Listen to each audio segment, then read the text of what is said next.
Welcome to this Advent devotional series. I am Reverend Lester Spees, and I have the privilege of serving as pastor at Memorial Lutheran Church in Glendale, Wisconsin.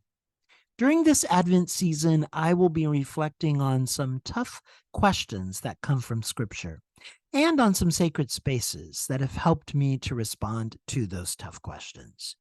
Thank you for joining me in this journey. Today's devotion is for Wednesday, December 13th, 2023. And the tough question comes from Proverbs 18, verse 14. The human spirit will endure sickness, but a broken spirit, who can bear? I know that there are movements within many Christian traditions to exchange the old, familiar hymns for some of the more updated contemporary offerings from the latest popular Christian recording artist. I don't mind that necessarily. Some of my personal favorite worship music pieces are songs that have come out in the last 30 years as compared to the ones that came out from the previous 300 years. But to be completely transparent, I still love the classics. That probably makes me old and out of touch with the modern worshiper. If so, so be it. The classics speak to me in ways that some of the more modern pieces do not. One of those oldies but goodies that I still love is the hymn, Precious Lord, Take My Hand. The lyrics include this line: I am tired, I am weak, I am worn.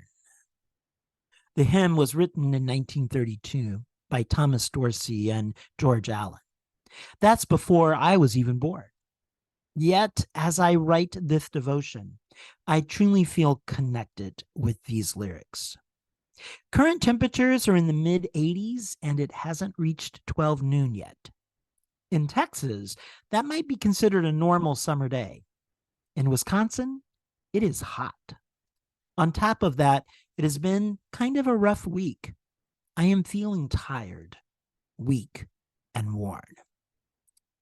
This is not a new experience for me. In fact, I used to have these feelings much more frequently when I was in my 20s, back when I was a student in both college and seminary. These days, I am prepared for those feelings, and I know how to deal with them. Back then, in my younger days, I was not as good at knowing what to do to help me deal with those feelings. Thank God I had people around me who did.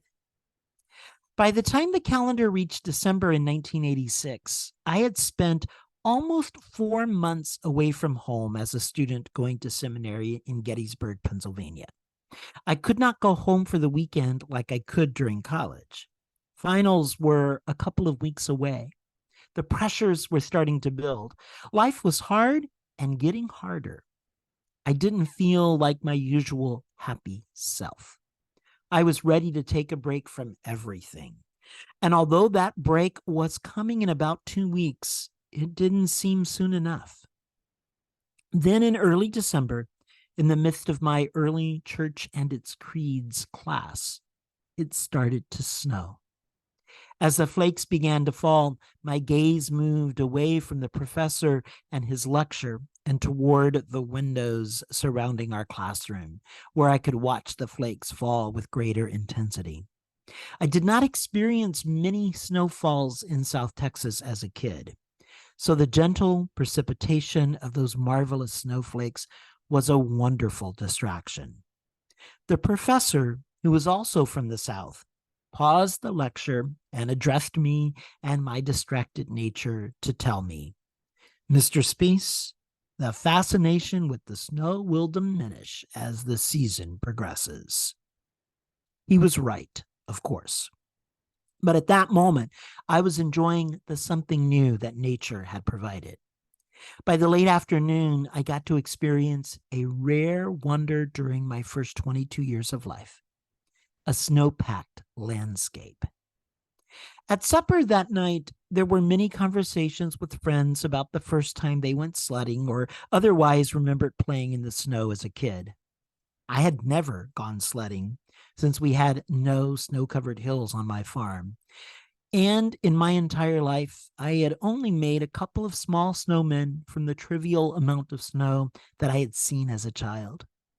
This day was special, and my seminary friends were determined to help me experience childhood joys, even though those childhood years had long passed.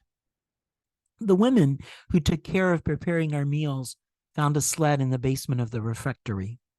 Although there were things on the campus that had been there since the time of the Civil War, I don't think this sled was one of those items.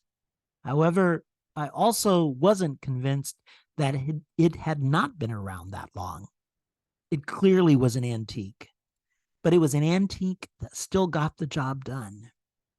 We took that sled, and with the help of friends who had a lot more experience with such things, I got to experience my first sledding adventure down Seminary Ridge on the hill just outside of Valentine Hall. For a moment, at least, the broken spirit had been replaced with newfound joy and renewed energy. Later, that spot became a favorite for sitting and reading when the weather was nice. It was a pleasant place where I could escape when I wanted to drown out the noise from the activities happening on the other side of Valentine Hall.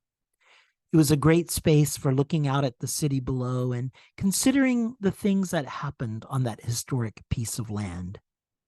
And when the snows returned each year, as they always did, it became a wonderful place where I could once again go sledding when I was feeling a little too tired, too weak, and too worn. It is hard to maintain a broken spirit when busy sledding with friends.